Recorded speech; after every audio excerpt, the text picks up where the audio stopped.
As melhores histórias de terror e nonsense. Se acomode e venha comigo.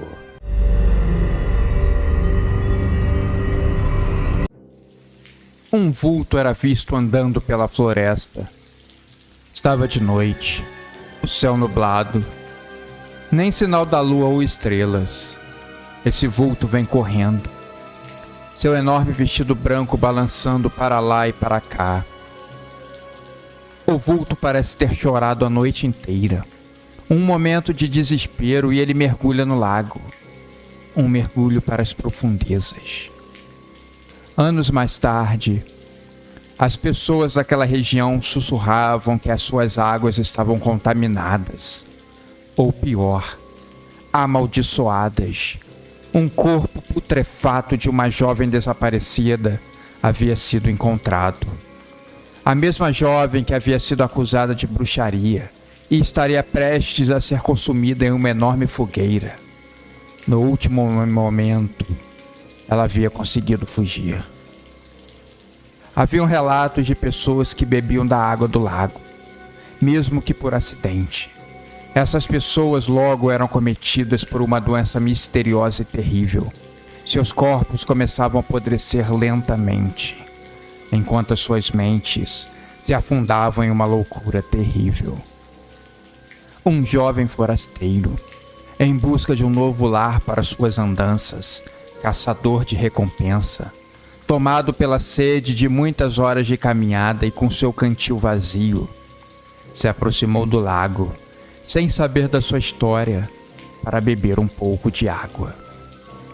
Assim que ela desceu pela sua goela, refrescando e hidratando seu corpo naquele momento, ele sentiu um calafrio percorrer o seu corpo. Um gosto horrível de sangue veio à sua boca. Ele tentou cuspir e vomitar aquela água, mas era tarde demais. No dia seguinte, o jovem começou a apresentar sintomas da maldição. Sua pele logo se tornou pálida e gelada. Seus olhos se afundaram em suas órbitas. Seu corpo perdia peso como que por um milagre. E para o pior dos seus pesadelos, ele viu a sua orelha apodrecer e cair bem na sua frente. Um verdadeiro horror. Ele tentou gritar, mas percebeu com pesar que a língua havia caído também. Ele estava morrendo.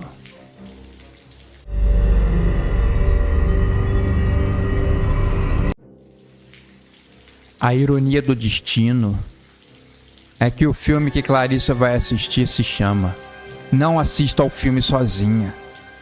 E agora ela está comprando o ingresso do cinema. Quando ela entra na sala, para sua surpresa, ela percebe que está sozinha.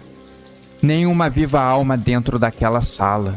E ela pensa: será que o filme é tão ruim assim que ninguém quer assistir? O filme começou com imagens granuladas e sons distorcidos, criando uma atmosfera densa e perturbadora, o que fazia a pipoca na boca de Clarissa se remexer para lá e para cá, antes que ela conseguisse engolir junto com a saliva. A história girava em torno de uma jovem, com a idade parecida com a de Clarissa, que estava sozinha em casa e assistia a um filme amaldiçoado. A cada cena, eventos cada vez mais estranhos começavam a acontecer em sua casa. As imagens na tela do cinema pareciam se misturar com a realidade. De repente, a enorme tela do cinema desligou, deixando o cinema quase que na escuridão total. Logo no momento mais tenso e importante do filme, Clarissa resmungou do azar, mas ficou sentada ali esperando a luz retornar. Cansada de tanto esperar e indignada com a falta de respeito, ninguém havia aparecido para esclarecer a situação. Ela saiu da sua poltrona, tateando pelo escuro, procurando um interruptor de luz. Mas nessa hora, algo tocou no seu ombro, e ela se deparou com uma figura alta e sinistra. Seus olhos pareciam cravados em Clarissa, uma verdadeira aura de maldade. Quando ele abriu a boca, exibindo um sorriso macabro e desdenhoso, a jovem Clarissa não aguentou. e desmaiou de terror.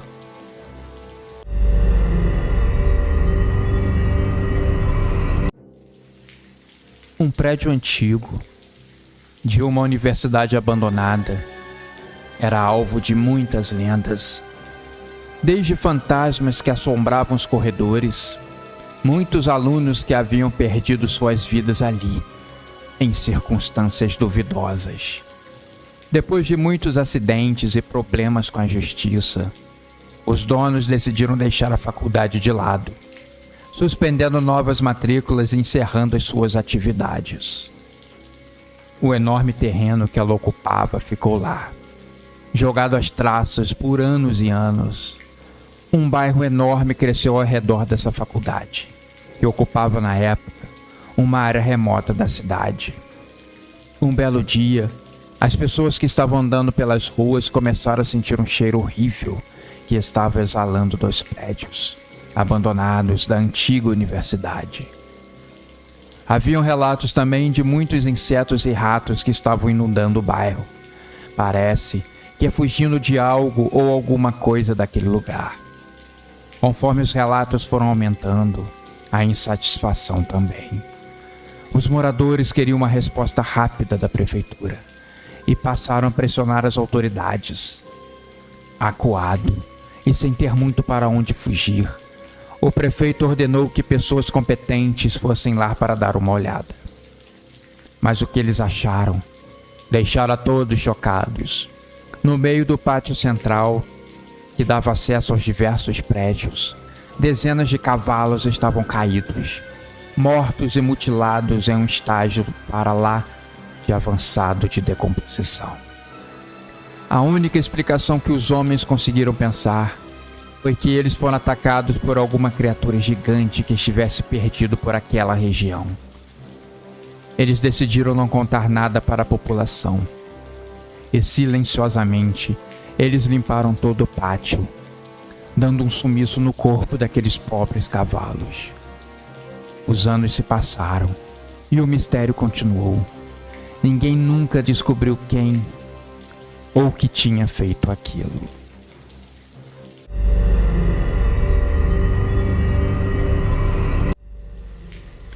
No centro, de um importante museu contemporâneo, descansa dentro de uma redoma de vidro super protegida uma enorme faca adornada com ouro. Sua história peculiar conta que essa faca havia matado alguém da alta nobreza em um ritual de magia negra. Os homens que prenderam o assassino, ao olharem para a faca do crime, seus olhos lacrimejaram e eles sentiram algo muito forte, poderoso e maligno ao mesmo tempo. Os homens ficaram com muito medo e se tornaram reclusos. Passaram a ter pesadelos terríveis. O criminoso, no dia seguinte, fora condenado à morte na forca. A cidade, empolvorosa, logo se reuniu no pátio central, esperando a execução. Quando o carrasco acionou o alçapão, o criminoso despencou e logo a corda quebrou seu pescoço. Ele ainda se contorcia, sabe-se lá como, e conseguiu ainda dizer algumas palavras bastante chocantes antes de morrer. Quando o homem dava o seu último suspiro, uma clareira se abriu no chão e um cheiro muito forte de enxofre espantou a maioria das pessoas que estavam ali por perto. O corpo do condenado desapareceu na clareira, sendo levado embora para algum lugar de terror. Autoridades procuraram pelo corpo do homem por semanas sem sucesso, permanecendo um mistério sem solução. Devido a esse acontecimento, as pessoas ficaram com medo de se desfazerem da faca do crime, e ela acabou sendo passada de museu em museu por gerações e gerações, estando agora em exibição nesse esplêndido museu.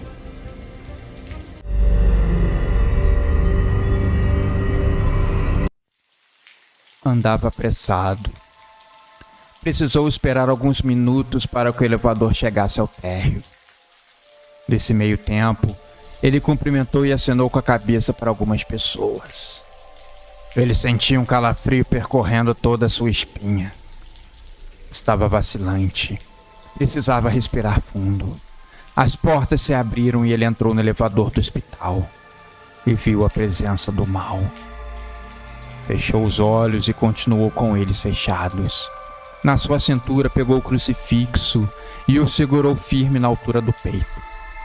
Deus, me proteja de todo mal. Me dê sabedoria para vencer todos esses espíritos que querem tirar o meu juízo, que andam perturbando e matando as pessoas dessa cidade. Me dê uma luz e um caminho para que eu possa seguir em frente. Assim que a porta se abriu, ele abriu os olhos e avistou uma freira segurando um urinol. Ela, quando viu, fez um aceno de cabeça em sinal de respeito. No fundo da sala da enfermaria, uma criança estava deitada em uma cama. Tinha os 2 braços enfaixados e uma perna no ar, parecendo que tinha se quebrado todo. A criança não parecia estar nada bem. Deus, tenha misericórdia dessa criança. Seguiu em frente. Esse trabalho de curar os enfermos pertence aos médicos. Eu preciso realizar a grande missão para que eu fui contratado. O tempo urge e o mal está sempre tentando me impedir.